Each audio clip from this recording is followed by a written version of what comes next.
इस वक्त सीरियल पति ब्रह्मचारी की कहानी अपने सबसे नाजुक और भावनात्मक मोड़ पर खड़ी है। आने वाला ट्रैक सिर्फ एक साधारण बदलाव नहीं है, बल्कि ऐसा तूफान है जो हर रिश्ते को झकझोर कर रख देगा। यह कहानी इमोशन, साजिश, प्यार, गुस्से और पछतावे से बनी है, जहां हर किरदार अपने फैसलों की कीमत चुकाने वाला है। एक-एक करके सच सामने आएगा और वही सच कई जिंदगियों की दिशा बदल देगा। कहानी की शुरुआत होती है सूरज से। सूरज, जो लंबे समय से एक ऐसे जाल में फंसा हुआ था, जहां उसके फैसले उसके अपने नहीं थे। वह हर वक्त किसी और के इशारों पर चलता रहा, अपनी समझ, अपनी इच्छा और अपनी आवाज को दबाए हुए। बिया की हर बात, हर चाल और हर फैसला सूरज की जिंदगी को कंट्रोल करता रहा। लेकिन अब वक्त बदलने लगा है। सूरज को आखिरकार उस बंधन से आज़ादी मिलती है, जिसने उसे अंदर से खोखला कर दिया था। इस बदलाव की सबसे बड़ी वजह बनती है ईशा। ईशा, जिसने सूरज को यह एहसास दिलाया कि जिंदगी सिर्फ किसी के इशारों पर चलने का नाम नहीं है। ईशा की सच्चाई, उसकी साफ नीयत और उसका भरोसा सूरज को धीरे धीरे मजबूत बनाता है। सूरज न सिर्फ बिया के प्रभाव से बाहर आता है, बल्कि वह अपने लिए फैसले लेना भी सीखता है।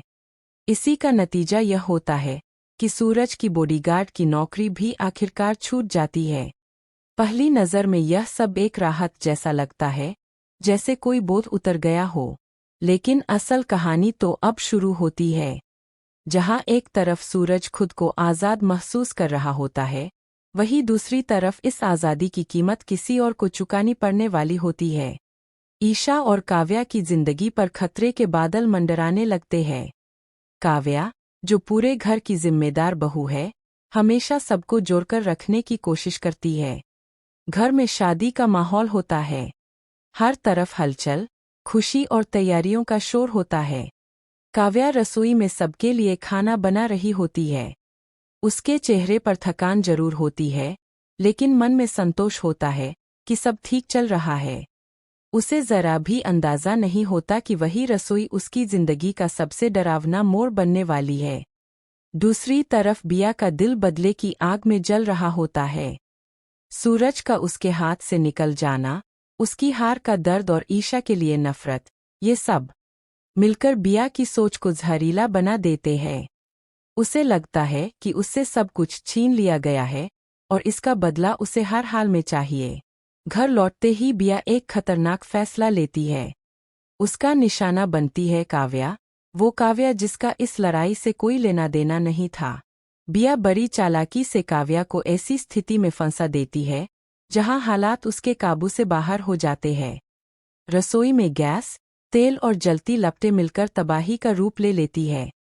कुछ ही पलों में आग फैल जाती है और काव्या उस आग के बीच फंस जाती है। चारों तरफ चीखें, धुआं और डर का साया छा जाता है। काव्या की उम्मीदें जलने लगती है, उसकी सांसें भारी हो जाती है। यह हादसा सिर्फ एक दुर्घटना नहीं होता, बल्कि एक सोची समझी साजिश का नतीजा बन जाता है।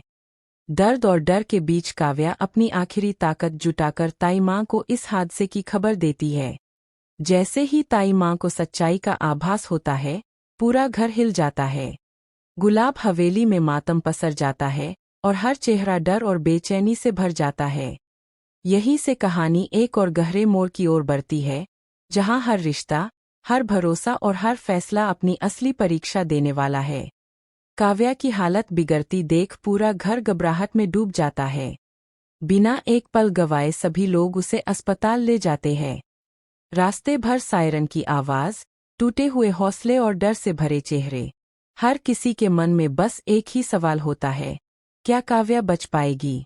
अस्पताल पहुंचते ही डॉक्टर तुरंत इलाज शुरू करते हैं। जांच के बाद जो सच सामने आता है, वह सबको अंदर तक हिला देता है। काव्या का करीब 60% शरीर बुरी तरह झुलस चुका होता है। हालात बेहद नाजुक होते हैं और डॉक्टर साफ शब्दों में कह देते हैं कि अगले कुछ घंटे बहुत अहम हैं। अस्पताल के बाहर पूरे परिवार पर जैसे गम का पहाड़ टूट पड़ता है।